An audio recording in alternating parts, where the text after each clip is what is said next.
Good morning students and welcome back to fast track batches for CA foundation. अभी हम लोग continue करने जा रहे हैं किस चीज़ को सर? हम लोग कंटिन्यू कर रहे हैं फाइनल अकाउंट्स को। फाइनल अकाउंट्स में हम लोग सर एडजस्टमेंट कौन सी कर रहे थे? हम लोग बैड डेट्स की एडजस्टमेंट कर रहे थे। तो बैड डेट्स के बारे में कई बातें हैं जो मैंने लास्ट लेक्चर में डिस्कस कर ली हैं, लेकिन अब हमारे सामने एक और एग्जाम्पल थी जिसमें कॉन्सेप्ट आ जाता है आपका कौन सा sir? Provision for doubtful dates. तो अब बेटा इसे करने से पहले मैं आप लोगों को एक चीज छोटी सी याद करवाना चाहता था। वो चीज क्या थी कि प्रोविजन हम लोग क्यों बनाते हैं? प्रोविजन हम लोग इसलिए बनाते हैं ताकि जो हमारे ईयर्स हैं आगे जाके अगर हमें कोई नेक्स्ट ईयर में या उसके बाद फ्यूचर ईयर्स में जाकर कोई लॉस हो जाता है तो उस लॉस की तैयारी हम पहले ही खींच के रखें। अब सपोज करो तुम लोगों ने करंट ईयर के प्रॉफिट में से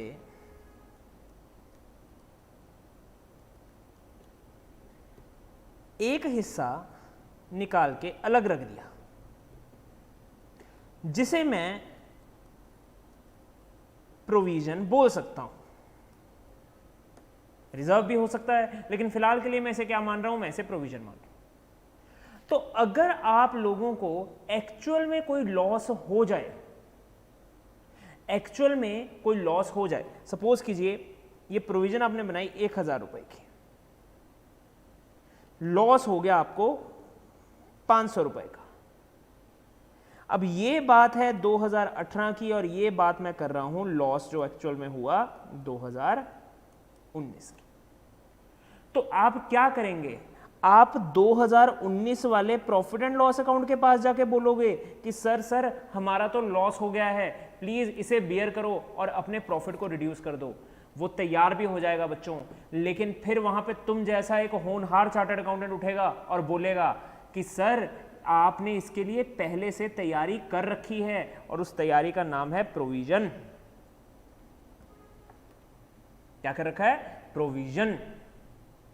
और इस प्रोविजन से अगर आप लोगों को फायदा नहीं हुआ तो भैया काहे की प्रोविजन? तो आप लोगों ने अभी क्या किया? आप लोगों ने बोला कि पी एंड एल अकाउंट के पास मत जाओ, इस लॉस को प्रोविजन से एडजस्ट करो। क्यों? क्योंकि हमने बना रखी है पहले ही ये प्रोविजन। अब सपोज करो सर ये हमने प्रोविजन बनाई थी कितने की? 1000 रुपए की। अब सपोज करो ये 500 की बजाय 1200 का लॉस हो जाता, हाँ, फिर हम क्या करते? सर 1000 रुपया हम यहां से एडजस्ट करते और 200 रुपया हम अपने प्रॉफिट एंड लॉस अकाउंट से एडजस्ट करते। ये बात समझ में आई? सर इसी केस में जो बची हुई 500 रुपए की प्रोविजन है उसका क्या करेंगे? बेटा जी उसको हम लोग दोबारा अपने प्रॉफिट एंड लॉस अकाउंट को दे देंगे। क्यों? क्योंकि ये प्रोविजन कहीं यूज नहीं हुई, तो हम इसे अपना गेन मानकर दोबारा से अपना प्रॉफिट इंक्रीज कर देंगे। राइट, चलिए तो अब मैं इसी के बेसिस के ऊपर बेटा क्वेश्चन शुरू करने लगा हूं। आपके सामने एग्जांपल है जिसमें ट्रायल बैलेंस है, बैड डेट्स हैं 2000 के और प्रोविजन फॉर डाउटफुल डेट्स है 15000 के। This is the opening provision. कौन सी प्रोविजन है ये? Opening provision. पेन का कलर चेंज कर दिया।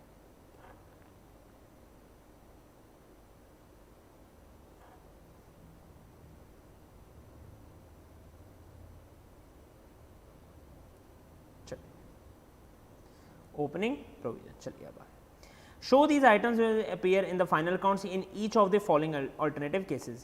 सबसे पहला केस कौन सा है जी? प्रोविजन फॉर डाउटफुल डेट्स अब और हमें रिक्वायर्ड नहीं है। तो इसका मतलब क्या हो गया बेटा? अब आपको ना फटाफट से याद आ जाएगा कि आप क्या करते होते थे। आपको अब किसी तरह की कोई क्लोजिंग एंट्री पास करने की जरूरत यहां पे नहीं है। अब देखिए जरा यहां पे क्या हुआ। आपके बैड डेट्स हैं 2000 के और आपकी प्रोविजन फॉर डाउटफुल डेट्स है 15000 की। अब बेटा याद करो हम बैड डेट्स की क्लोजिंग एंट्री क्या पास करते थे? सर हम बैड डेट्स की क्लोजिंग एंट्री पास करते थे profit and loss account debited to bad debts account. Right, हम लोग यही वाली एंट्री पास करते होते थे। तो अब बेटा यहां पे एक चीज दिमाग लगाओ और सोचो तुम लोगों ने क्या किया। तुम लोगों ने अगर ये वाली एंट्री फिर से पास कर दी तो इसका मतलब तुम इस साल के लॉस को भी अपने पी एंड एल अकाउंट में ले गए, जो कि क्या था? गलत। राइट, जो कि क्या था? गलत। तुम लोगों को यहां पे क्या करना था? तुम लोगों को यहां पे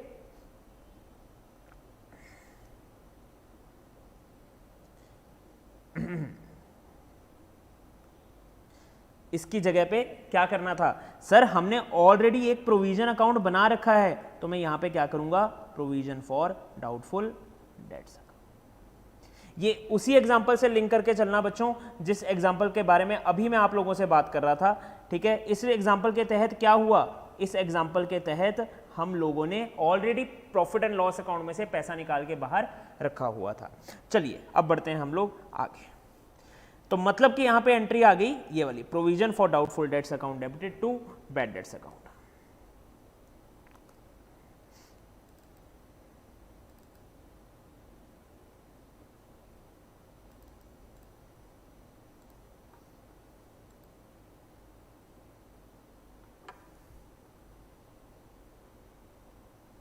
हाँ जी, तो चलिए आगे। तो this is the first case. अब provision for doubtful debts account का क्या करेंगे sir, provision for doubtful debts account जो है वो हमारा as an reduction from the asset show होता है। मतलब प्रोविजन फॉर डाउटफुल डेट्स का अकाउंट ऑलरेडी ओपन होगा, it is not a nominal account, ये चीज याद रखना। तो यहाँ पे क्या हुआ, हमने provision for doubtful debts account बनाया, जिसके बारे में हम लोग पहले बात कर रहे थे। तो इसमें ओपनिंग बैलेंस आपका यहाँ पे जैसे आता होता था, ये मैं आपको पहले बता चुका हूँ। ओपनिंग बैलेंस आ गया यहाँ पे, ओपनिंग प्रोविजन भी इसको बोलते हैं, ठीक, या ओल्ड प्रोविजन भी इसका नाम है। क्या नाम है, ओल्ड प्रोविजन, इसी का नाम होता है दूसरा। और ये आपकी होती है न्यू प्रोविजन। तो देखिए यहां पे 15,000 में से 2,000 हमने एडजस्ट कर दिया, 13,000 हमारी बैलेंसिंग फिगर आ गई, जो हम लोगों ने P&L अकाउंट को वापस कर दी। भैया हमने तुमसे ज्यादा प्रोविजन बनवा ली थी, लेकिन इतनी जरूरत हमें नहीं थी, तो हमने उसको क्या कर दिया, हमने रिवर्स कर दिया। चलिए तो अब देखिए आगे क्या हुआ। प्रोविजन फॉर डाउटफुल डेट्स है 13,000 की, ये हमारे P&L अकाउंट में आ गई। इसके लिए हमारे पास एक और ऑल्टरनेटिव भी है बेटा, शायद आपको याद आ जाए, अगर आप लोगों ने कभी +1 में ये इसको पढ़ा हो अच्छे से। हम याद करते होते थे, add further bad dates, add new provision, less old provision. ये लेस ओल्ड प्रोविजन ध्यान से देखो बेटा, ये एक्चुअल में इसी अकाउंट की परछाई है। इस अकाउंट को यहीं पे हम लोग एडजस्ट कर देते हैं। तो इस बार हमें और प्रोविजन की जरूरत थी नहीं, डेटर हमारे पास ऑलरेडी 2,06,000 के अवेलेबल है। चलिए अब केस बी क्या है, ये केस ए हो गया हमारा। अब केस बी देखते हैं क्या है। फर्दर बैड डेट हो गए जी 6,000 रुपए के, कोई दिक्कत वाली बात नहीं भाई। पहले तो बैड डेट को रिकॉर्ड करो, बैड डेट एंट्री रिकॉर्ड करने में कोई नई बात नहीं है, ये एज इट इज पुरानी है, बैड डेट टू डेटर। फिर प्रोविजन फॉर डाउटफुल डेट्स है, इस बार क्या होगा, टोटल बैड डेट्स। देखो बैड डेट की क्लोजिंग एंट्री प्रोविजन के केस में चेंज हो जाती है बेटा, P&L account to bad dates नहीं पास होती, ये एंट्री पास हो जाती है provision for doubtful debts to bad debts. तो यहाँ पे 8,000 की एंट्री पास होगी। आगे कुछ भी नया नहीं है, सब एज इट इज है। आप अकाउंट बनाओगे तब भी चल जाएगा, नहीं बनाओगे तब भी चल जाएगा। देखो बैड डेट्स आए 2,000 के, add further, add new provision जो कोई है नहीं, लेस ओल्ड प्रोविजन। अब तुम्हारा नेगेटिव में आ रहा है तो तुम इधर को इसको लिख दोगे, या ऐसे भी लिख सकते हो। इसी वजह से अकाउंट ज्यादा प्रेफर किए जाते हैं, क्योंकि कई बार इधर नेगेटिव फिगर आ जाती है। चलिए bad debts account, debtor account में क्या करना है, 2,06,000 में से 6,000 गए, यहाँ पे 2 लाख रुपया रह जाएगा।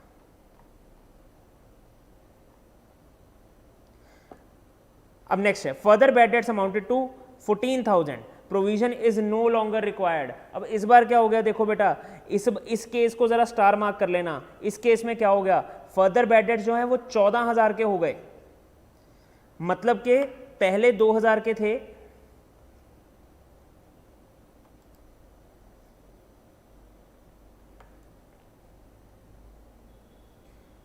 ठीक, पहले 2,000 रुपए के थे, ठीक है। अब बीच में 14,000 और ऐड हो गए, तो टोटल बैड डेट कितने हो गए, 16,000 के। लेकिन प्रोविजन कितने की है सर, प्रोविजन है 15,000 की। तो इसका मतलब क्या हो गया कि 16,000 में से 15,000 का लॉस तो प्रोविजन से एडजस्ट हो जाएगा, और 1,000 का लॉस आपका P&L अकाउंट से एडजस्ट हो जाएगा। देखिए अब इसकी क्लोजिंग एंट्री कैसे पास होगी, बैड डेट टू डेटर हो गए 14,000 के, प्रोविजन से 15,000 एडजस्ट कर दो, P&L अकाउंट से 1,000, टोटल बैड डेट हमने 16,000 के जो हैं वो क्लोज कर देने हैं। तो provision for bad dates doubtful debts account कैसा बन गया, ये देखिए यहां पे 13,000 लिखने हैं, 14,000 नहीं लिखना। और ये देखिए ये बैड डेट्स की बैलेंसिंग फिगर बाहर आ गई कि मतलब इस बार आपको लॉस इसका कितना जो है वो बियर करना पड़ेगा। यहां पे सेम है काम।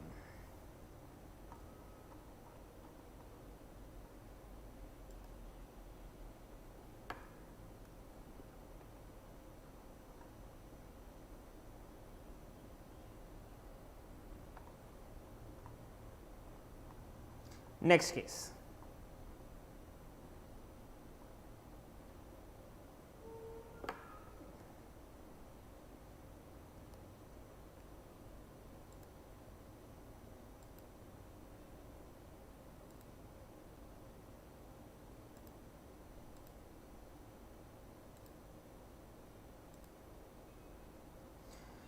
नोटबुक बेटा थोड़ी डार्क है तो इसके लिए हमें उसी हिसाब से पेन का कलर यूज करना पड़ रहा है। चलिए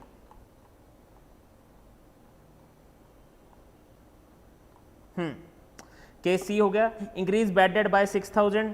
सेम केस है बेटा जैसा आपने केस बी किया था, बैड डेट इंक्रीज टू 16000, ये केस सी जैसा है बिल्कुल। आगे increase bad debt provision by 1000, इसका मतलब क्या हुआ कि पुरानी ओल्ड प्रोविजन को खत्म कर दो और न्यू प्रोविजन बना दो 15000 की। अब देखें क्या करना है हमें, इसके लिए अकाउंट देखना जरा ध्यान से।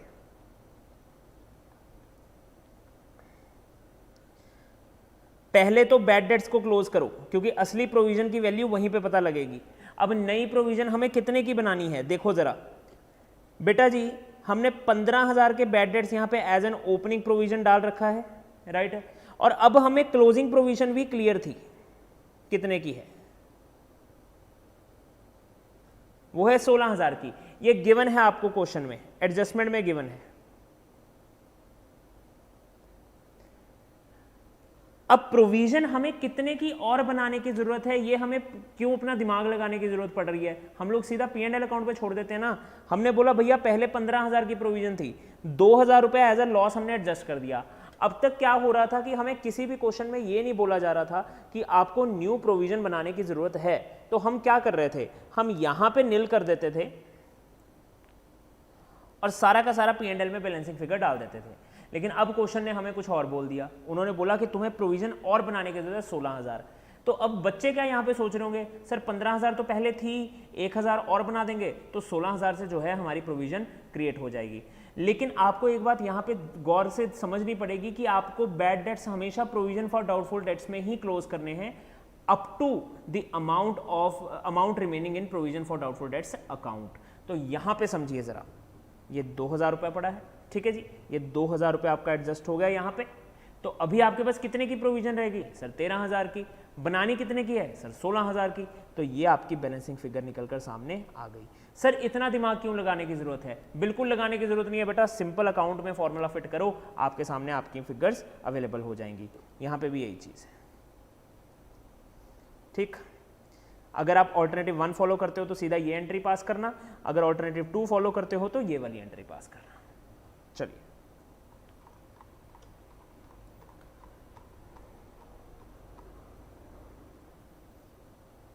केस एफ हो गया है। केस जी, प्रोविजन को 16000 तक लेके जाना है, ठीक है जी। Make a provision for doubtful debts at 5% on debtor. ये आपको पता है बेटा, ये जो फिगर आएगी ये आपकी डेटर्स लेस फर्दर करके आएगी। फर्दर डेटर्स होंगे, जो फर्दर बैड डेट्स होंगे उसको लेस करने के बाद जो अमाउंट आएगी उसके ऊपर आपको प्रोविजन क्रिएट करनी है। इसे मेरे हिसाब से इंपॉर्टेंट नहीं है ये, मैं इसकी वजह से इसे नहीं कर रहा यहां पे।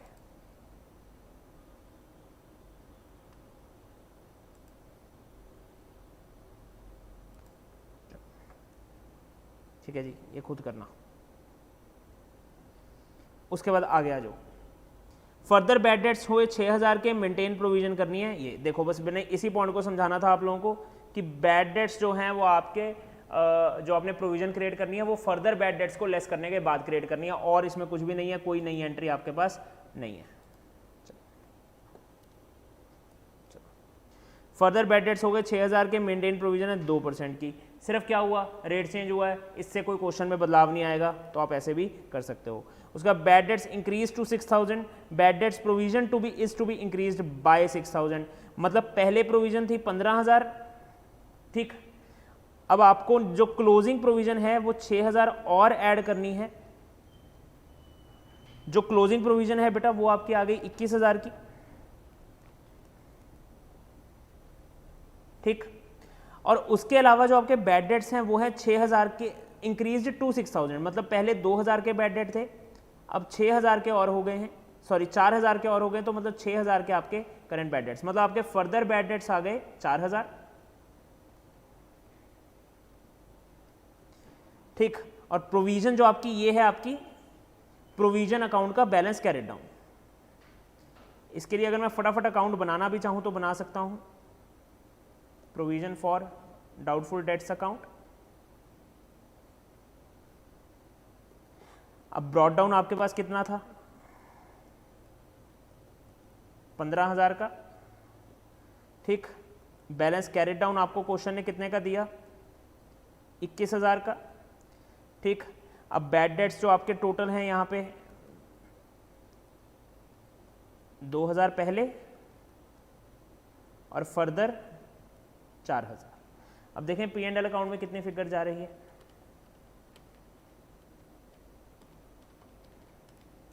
मतलब इस बार आपकी पी एंड एल अकाउंट में जा रही है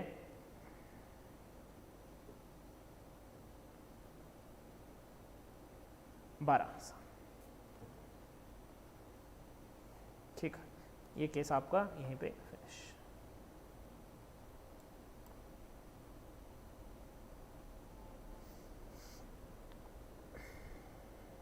इनको फटाफट रिवाइज कर लीजिए बेटा जो आपने नोटिंग्स करी हैं, मैं 2 मिनट में अगले टॉपिक पे आता हूँ।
अब ये आपके सामने आईसीआई स्टडी मटेरियल की एक एग्जांपल है बच्चों, होपफुली आप सबने अभी तक जो बाकी का मटेरियल है वो पढ़ लिया होगा। तो अब यहाँ पे आते हैं हम लोग। On 1 January 2011 provision for doubtful dates is 400, तो that means this is the opening provision. चलिए, ट्रेड रिसीवेबल ऑन 31 दिसंबर 2011 वर 15,000, ठीक है जी। ट्रेड रिसीवेबल का मतलब debtors. Bad debts टोटल्ड 1,000, okay. It is required to write off the bad debts and create a provision at the rate of 5%. Calculate the amount to be charged or reversed in profit and loss account. अब यहाँ पे आप लोगों ने दिमाग लगा ही लिया होगा कि सर हमें करना क्या है। तो इसका मतलब ये हुआ कि हम लोगों को सर 1,000 रुपये का बैड डेट्स जो है वो तो हमें राइट ऑफ करना ही है, लेकिन question is sir in which account we will write it off, मतलब कि प्रॉफिट एंड लॉस अकाउंट या provision for doubtful debts. And I am damn sure आप लोगों का आंसर आ रहा होगा sir provision for doubtful debts account. अगर बेटा मैं provision for doubtful debts account यहाँ पे बना रहा हूँ जो कि आपके सामने है अभी, ठीक। तो यहाँ पे क्या हुआ, एक तो बैड डेट्स गए अपने 1,000 के, ओपनिंग बैलेंस है 400 का। अब क्लोजिंग बैलेंस हमें कैसे कैलकुलेट करना है बेटा, जैसा कि यहां पे बताया गया है ना, it is required to write off the bad debts and create a provision for one and create a provision at the rate 5%। तो दैट मीन्स बेटा अगर राइट ऑफ नहीं हुए, ठीक, तो इसका मतलब हमें बहुत अच्छे से ये चीज़ समझनी पड़ेगी, अज्यूम करनी पड़ेगी कि अगर आपको राइट ऑफ करने के लिए बोला गया है तो दैट मीन्स अभी तक बैड डेट्स की एंट्री नहीं पास हुई है। तो राइट ऑफ की बात तो यहाँ पे दो तरीके में, पहली बात तो अगर मैं यहाँ पे लगा के चलूँ, मैंने आपको यहाँ पे अभी ये चीज़ बोल दी थी कि बैड डेट्स राइट ऑफ करने का मतलब है कि उसको प्रोविजन अकाउंट में लेके जाना है, प्री एंड एल अकाउंट में लेके जाना है। राइट ऑफ का बेसिक मतलब यहाँ पे ये आ रहा है निकल के, क्योंकि हमें अजम्पशन ही लगानी है तो हम वो वाली लगाएंगे जिससे हमारा काम बढ़ेगा, ठीक। हाँ, अगर यहाँ पे ये बोला होता कि बैड डेट्स जो है जी ट्रायल बैलेंस में इतने के अपीयर हो रहे हैं, तब हम अज्यूम कर सकते थे, या तब तो एक बात क्लियर थी कि बैड डेट्स की एंट्री पास हो चुकी है। तो बेटा यहाँ पे क्या हुआ जरा देखो, तो इसका मतलब अगर बैड डेट्स की एंट्री ही पास नहीं हुई तो इसका मतलब क्या हो गया कि हम लोगों ने अभी तक bad debt to debtor number, जो बैड डेट टू डेटर है वो वाली एंट्री पास नहीं करी, राइट। तो पहले तो वो वाली एंट्री पास करो।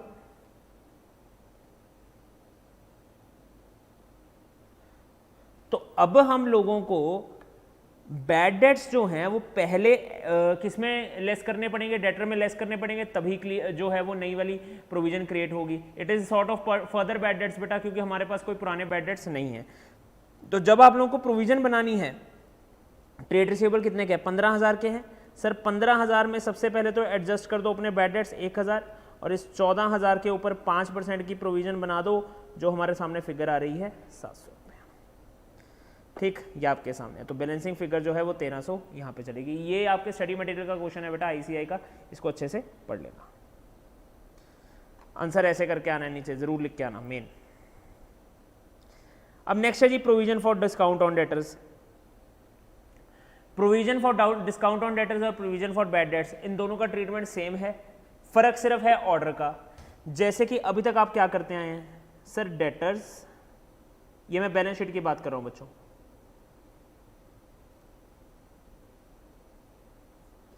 बैलेंस शीट में एसेट साइड, ठीक। डेटर्स आपके आ जाते थे, डेटर में आप लेस कर देते थे फर्दर, क्योंकि मैं एडजस्टमेंट की बात करूंगा ना, मैं तो ये अज्यूम करके बैठा हूँ कि बैड डेट्स जो है उसकी एंट्री पास हो चुकी है, फर्दर बैड डेट, ठीक है जी।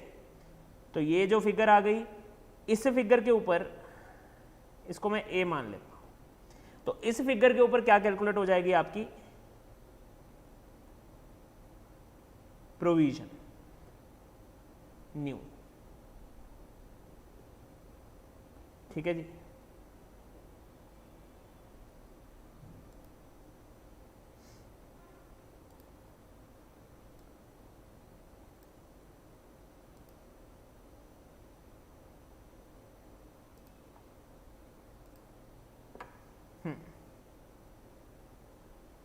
न्यू, अब जो फिगर आ जाएगी इसको मान लो। अब जो आपको क्रिएट करनी है ये एट ए करनी है, और ये है प्रोविजन फॉर डिस्काउंट, कि हो सकता है हमारे पैसे मरे ना, लेकिन हमें कुछ डिस्काउंट देना पड़ जाए अपने डेटर्स को, तो ये provision for discount on debtors है, ये भी न्यू वाली है। इसका भी सेम ट्रीटमेंट है जो प्रोविजन फॉर डाउटफुल डेट्स का है एट बी। ठीक, सो this is the treatment in balance sheet. अगर मैं P&L अकाउंट में आ जाऊं तो उसमें बेटा बिल्कुल सेम ट्रीटमेंट होगा जैसा आप लोगों का पहले हो रहा था। ये रिमेंबर का पॉइंट एक बार ही पढ़ लीजिए। Always calculate provision for doubtful dates before calculating provision for discount on debtor. Further, provision for doubtful debts will be reduced from the figure of debtors to calculate the provision for discount on debtors. तो देखिए हमें हमेशा मतलब वही चीज़ है कि provision for doubtful dates जो है वो लेस करने के बाद ही हमारे सामने provision for discount on debtor बनेगी। इसका रीज़न है, ये कोई रट्टा नहीं है, इसका लॉजिक है बहुत क्लियर सा कि आप पहले तो उन लोगों को साइड पे कर देंगे जिनसे आपको उम्मीद ही नहीं है पैसा आने की। अब जो लोग निकल गए उसके बाद आपके सामने क्या ऑप्शन बच के आ रही है, उसके बाद आपके सामने ये ऑप्शन बच के आ रही है कि जो बच गए इनमें से भी हो सकता है कुछ को हमें डिस्काउंट देना पड़े तभी हमारे पास पैसा आएगा। तो उसी के लिए बच्चों हम लोग इस प्रोविजन का इस्तेमाल करते हैं। ठीक, चलिए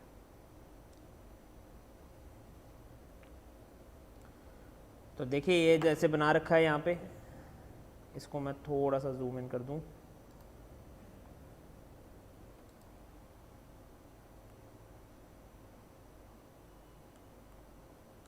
ठीक, ये आप देख सकते हैं बेटा, आप सबके स्क्रीन पे अब काफ़ी क्लियर होगा। This is amount of debtors, एक मिनट,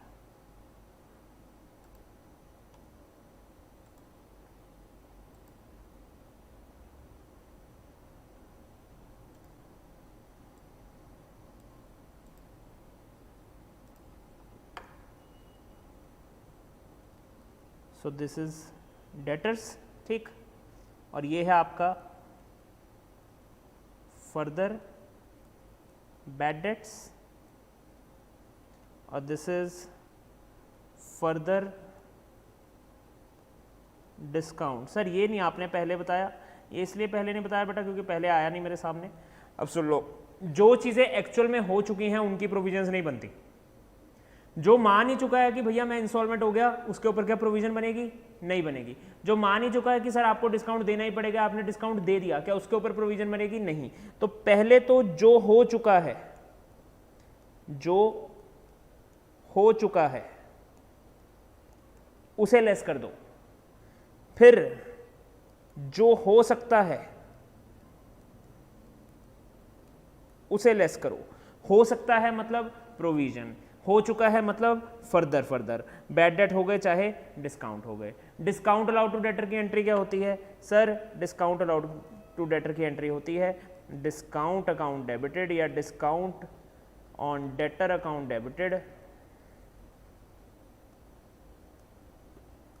टू डेटर्स।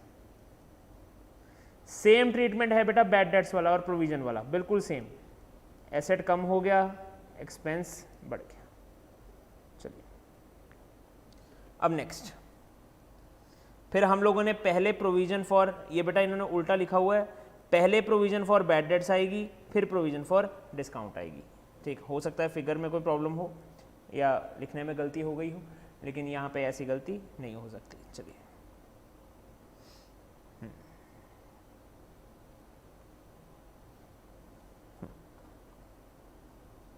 ये देखिए बेटा, this is the right one.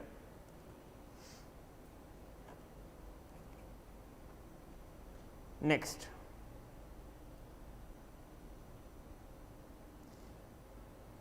Sir provision for discount on creditor. अब ये क्या नया आ गया सर, हमने तो कभी ऐसा सोचा ही नहीं था कि ऐसा भी कुछ हो जाएगा।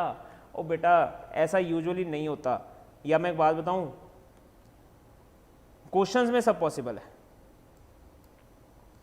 क्योंकि क्रेडिटर को डिस्काउंट मतलब हमें डिस्काउंट मिलेगा, हम इसकी प्रिपरेशन कर रहे हैं। सर ये तो सीधा सीधा वायलेशन है।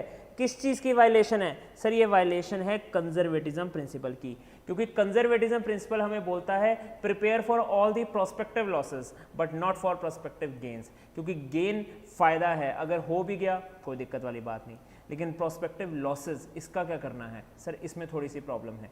प्रोस्पेक्टिव लॉसेस के लिए हमें पहले तैयारी खींचनी पड़ती है, यहीं से प्रोविजन का कॉन्सेप्ट आया था, प्रूडेंस कॉन्सेप्ट जिसे हम लोग बोलते हैं।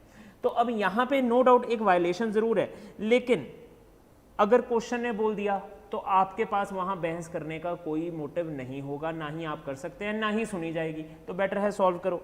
तो provision for discount on creditor क्या हो गया बेटा, अगर प्रोविजन लॉस की होती थी तो हम प्रॉफिट एंड लॉस अकाउंट को डेबिट करते थे, क्यों, क्योंकि सर हमें एक्सपेंस माने लॉस को इंक्रीज करना होता था। लेकिन जब मेरे पास provision for discount on creditor आई, ये डिस्काउंट मुझे मिलेगा सर, ये रेवेन्यू को इंक्रीज करेगा, मतलब कि हमारे प्रॉफिट को इंक्रीज करेगा। तो प्रॉफिट को इंक्रीज करने के लिए हम क्या करेंगे, to profit and loss account, ना कि प्रॉफिट एंड लॉस अकाउंट को डेबिट करेंगे, और यही इन्होंने कर रखा है। प्रोविजन को रिवर्स करना है तो P and L account debited to provision for discount on creditor. हाँ जी बेटा, आगे आपके बहुत छोटे से कॉन्सेप्ट्स हैं, तो ठीक है। सबसे पहला कॉन्सेप्ट है concept of operating profit. Operating profit किसे कहा जाता है, ठीक है जी, ये कॉन्सेप्ट्स आपके शॉर्ट क्वेश्चंस में काम आ जाते हैं। तो अब ऑपरेटिंग प्रॉफिट किसे कहा जाता है बेटा, जो ऑपरेटिंग एक्टिविटीज से जनरेट हो। बिजनेस की सारी एक्टिविटीज ऑपरेटिंग एक्टिविटीज नहीं होती, कुछ इनऑपरेटिव एक्टिविटीज भी होती हैं जो हमारे ऑपरेशंस का पार्ट नहीं है। तो उसके लिए आप समझिए जरा क्या होता है। ऑपरेटिंग प्रॉफिट कैसे निकल के आता है, नेट सेल्स में से ऑपरेटिंग कॉस्ट को लेस कर देंगे। ऑपरेटिंग कॉस्ट कैसे आएगी sir, COGS plus operating expenses करके। अब जरा समझिए क्या होता है, से this is your trading and profit and loss account. अब जो हमारा ट्रेडिंग अकाउंट में चीजें आती थी बेटा, हम अगर इसको सबसे शॉर्टेस्ट फॉर्म में भी लिखें तो होती थी टू कॉग्स। कॉग्स में आपका डायरेक्ट एक्सपेंस भी आ जाता था, आपका ओपनिंग स्टॉक भी आ जाता था, आपके क्लोजिंग स्टॉक के इफेक्ट को भी खत्म कर दिया जाता था, आपकी नेट परचेजेस भी आ जाती थी, ठीक। और यहां पे आपके आती थी बाय सेल्स, और यहां पे आपका क्या आता था सर, 2GP। तो उसके बाद शुरू होती थी हमारे P&L अकाउंट की कहानी, जिसमें यहां पे आते थे ऑफिस एंड एडमिनिस्ट्रेशन एक्सपेंसेस, और यहां पे सेलिंग एंड डिस्ट्रीब्यूशन एक्सपेंसेस,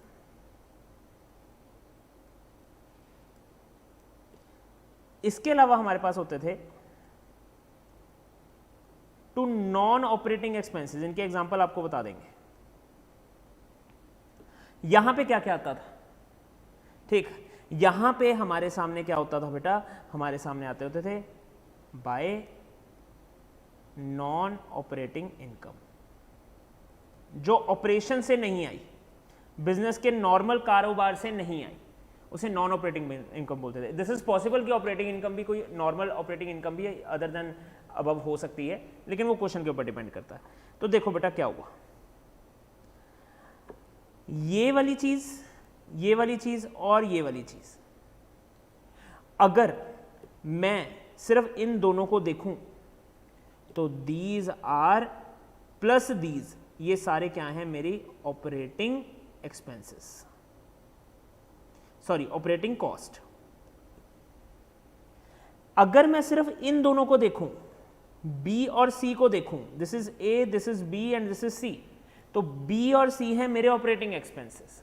अगर मैं इसमें कॉग्स को भी ऐड कर दूं तो वो मेरी बन जाती है ऑपरेटिंग कॉस्ट। तो देखिए जरा यहां पे हमने क्या कर रखा है, पहले तो ऑपरेटिंग कॉस्ट को, पहले तो ऑपरेटिंग कॉस्ट में कॉग्स को ऐड किया तो क्या बन गया मेरा ऑपरेटिंग कॉस्ट। उसके बाद मैंने आगे क्या किया देखो जरा,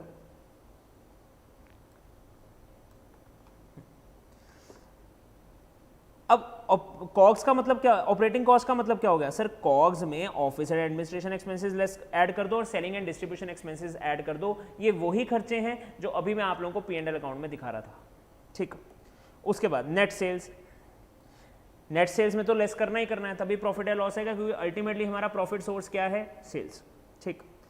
तो इसमें अगर मैं अब इस फॉर्मूला को अगर मैं और स्प्लिट कर दूं तो net sales minus COGS minus office and administration expenses minus selling and distribution expenses क्या आ जाएगा मेरा ऑपरेटिंग प्रॉफिट, यही कैलकुलेट कर रहे हैं। लेकिन सर ये वाला फॉर्मूला जो है ये तो किसी चीज को रिप्रेजेंट कर रहा है, नेट सेल्स माइनस कॉग्स। याद करो बच्चों, और मेरे सामने जो होनहार चार्टर्ड अकाउंटेंट्स बैठे हैं इनका फटाफट से आंसर आया सर ये तो ग्रॉस प्रॉफिट है। मैं कहा क्या बात कर दी बच्चों, मजा आ गया तुम्हारी बात सुनकर। ग्रॉस प्रॉफिट है जी, तो एक नया फॉर्मूला भी बन गया, gross profit minus office and administration expenses minus selling and distribution expenses is equal to operating profit और लॉस। अब नेट प्रॉफिट से कैसे ऐड करें सर, नेट प्रॉफिट से कैसे निकालें? तो मतलब बेटा अगर मैं ध्यान देना चाहूं तो मुझे एक चीज तो समझ में आ गई कि जो मेरा ऑपरेटिंग प्रॉफिट है ना वो सिर्फ इन दो कॉन्सेप्ट्स को छोड़ के ठीक है। तो मतलब अगर मैं इन दोनों का इफेक्ट अपने नेट प्रॉफिट में से बाहर निकाल दूं, ठीक, यहां पे काट देते हैं, अगर मैं नेट प्रॉफिट में से इन दोनों का कॉन्सेप्ट जो है वो बाहर निकाल दूं, ठीक, तो इसका मतलब क्या चीज सही हो जाएगी? बिल्कुल सर हो जाएगी। तो देखो बेटा इन्होंने क्या किया हुआ है,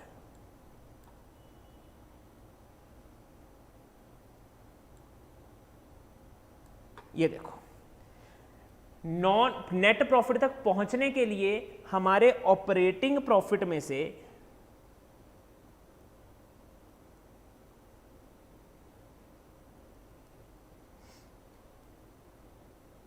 नॉन ऑपरेटिंग एक्सपेंस लेस हुए होंगे और नॉन ऑपरेटिंग इनकम जो है वो ऐड हुई होगी, राइट।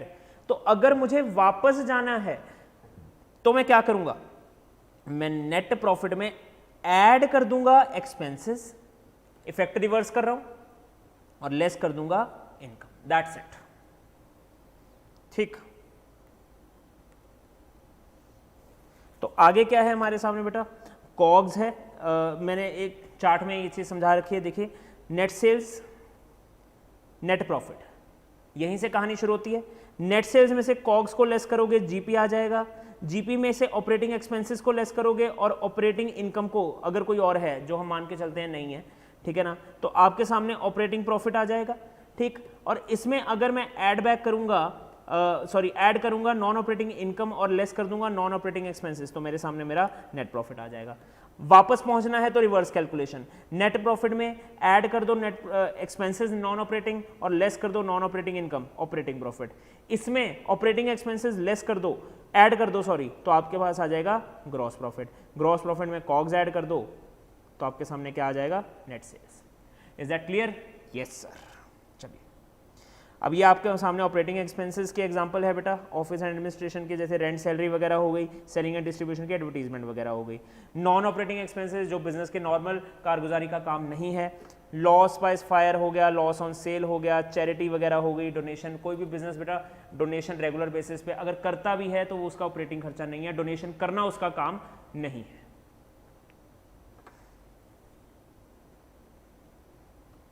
और नॉन ऑपरेटिंग इनकम के example rent, dividend, interest income etcetera, profit and sale on fixed assets.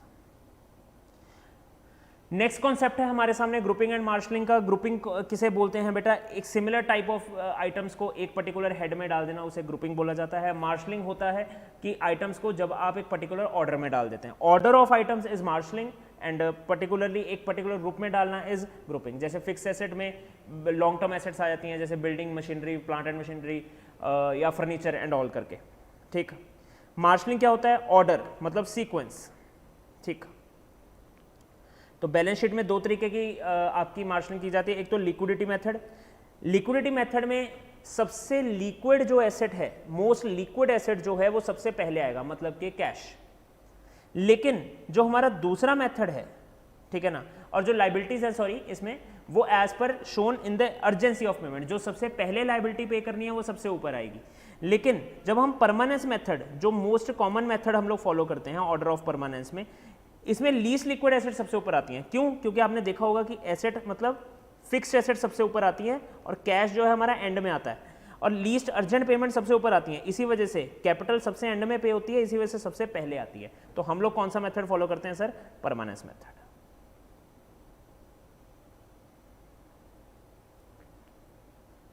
और हाँ, ये पॉइंट थोड़ा सा समझने वाला नहीं है, मतलब रीड करने वाला है कि अगर आप बीच में फर्नीचर उसको भी देखोगे, फिनिश गुड्स वगैरह को भी देखोगे, तो जैसे 3 तरह के स्टॉक होते हैं आपके पास, raw material, work in progress and finish goods. तो आप देखेंगे बेटा परमानेंस मेथड में फिनिश गुड्स सबसे ऊपर होते हैं, ठीक, सॉरी लिक्विडिटी मेथड में फिनिश गुड्स सबसे ऊपर होते हैं क्योंकि इनके जाने के चांसेस सबसे ज़्यादा होते हैं, ठीक। और परमानेंस मेथड में फिनिश गुड्स सबसे नीचे होते हैं। मतलब विद इन द हेड्स भी आप परमानेंस और लिक्विडिटी मेथड को देख लोगे।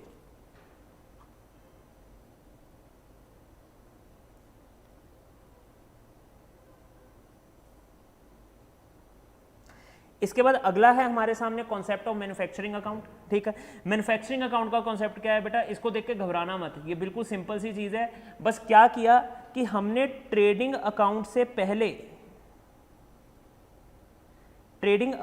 पहले हमने एक अकाउंट ओपन कर दिया, ठीक, जो हमारी फैक्ट्री या हमारी चीजों को बनाने का सारा चीजें संभाल लेगा। उसका नाम था manufacturing account. Exam point of view से इतना इंपॉर्टेंट नहीं है ये, लेकिन फिर भी चलिए सिलेबस का पार्ट है तो हमें करना है।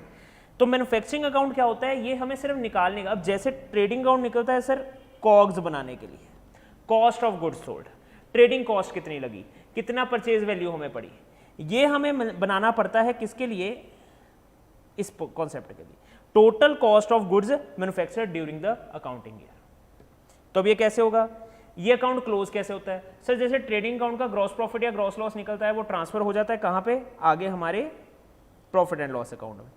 उसी तरह मैन्युफैक्चरिंग अकाउंट का जो भी प्रॉफिट या लॉस निकल के आएगा या जो भी निकल के आएगा बैलेंस, वो चला जाएगा ट्रेडिंग अकाउंट में। और इसकी एंट्री क्या पास हो जाती है sir? Trading account debited to manufacturing account. क्योंकि बेटा गुड्स बन के जा रहे हैं तो इसका डेबिट बैलेंस ही आएगा हमेशा, ठीक है जी।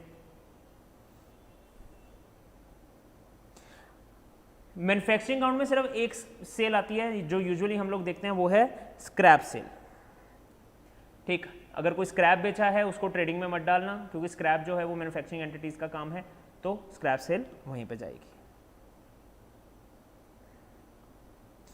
मैन्युफैक्चरिंग अकाउंट का फॉर्मेट जो है वो आप लोग अपने नोट्स में रेफर कर सकते हैं, कुछ खास नहीं है बेटा। अगर फिर भी आप लोगों को किसी तरह का कोई डाउट हुआ तो आप लोग उसके लिए मेरे को कमेंट सेक्शन में पूछ सकते हैं, कोई दिक्कत वाली बात नहीं है। एक बार ये आपके सामने रॉ सा एक बना हुआ है कि देखो मैन्युफैक्चरिंग अकाउंट है, यहाँ पे सेल ऑफ स्क्रैप आ गई है आपकी।